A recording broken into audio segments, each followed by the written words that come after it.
¿Sabías que había un virrey al que algunos consideran un loco y otros un místico? Hola, seguimos hablando de virreyes, esta vez de Pedro Antonio Fernández de Castro, más conocido como el 10º conde de Lemos. Y en 1666 fue nombrado virrey del Perú.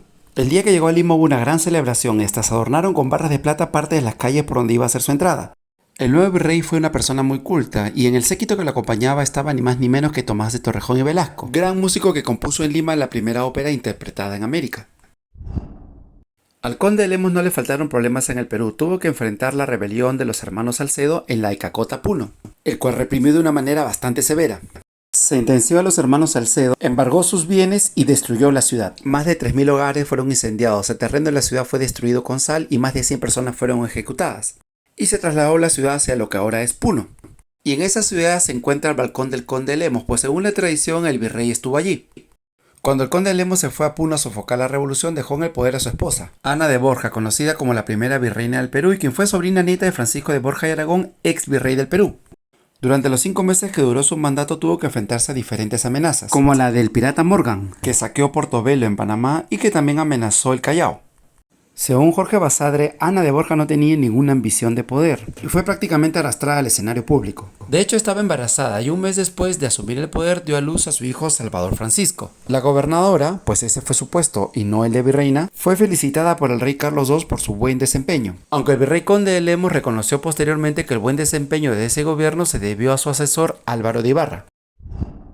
El virrey era también muy devoto y ayudó en la construcción de la iglesia de los Desamparados. Cuenta que se lo veía con frecuencia barriendo el piso de la iglesia, tocando en ella el órgano y haciendo el oficio de cantor en la misa del domingo. En esta iglesia tuvo como confesor al padre Francisco del Castillo, creador del mundialmente conocido Sermón de las 7 Palabras.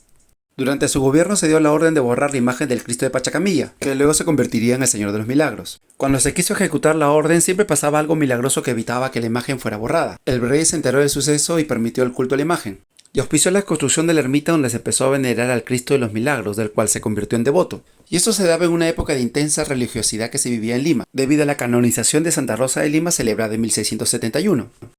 Y es que el virrey y su esposa fueron grandes promotores de la canonización de Santa Rosa de Lima. Y en junio de 1670 recibieron en el puerto del Callao la escultura de Rosa de Lima, enviada desde el Vaticano y hecha por el escultor Melchor Cafá. En su maravilloso libro Locos de la Colonia, Hermilo Valdizán nos habla también del conde de Lemos, a quien no duden en calificar como un histérico místico, como prototipo de una disociación incuestionable entre sus sentimientos y su acción. Una especie de místico que hacía los oficios más humildes en una iglesia, a quien no parecía importarle las vanidades del mundo sino la salvación de su alma, exagerado en su piedad y exagerado en sus crueldades, capaz de asesinar o desaparecer pueblos enteros, y quien para tranquilizar su conciencia mandaba celebrar 30 misas en sufragio del ánima de los sujetos ajusticiados por él. El 6 de diciembre de 1672 murió el conde de Lemos. Pidió ser enterrado en la capilla de Nuestra Señora de los Desamparados y luego ser llevado al convento de las Clarisas de Monforte de Lemos en España, aunque pidió que su corazón se quedase en la iglesia de Desamparados.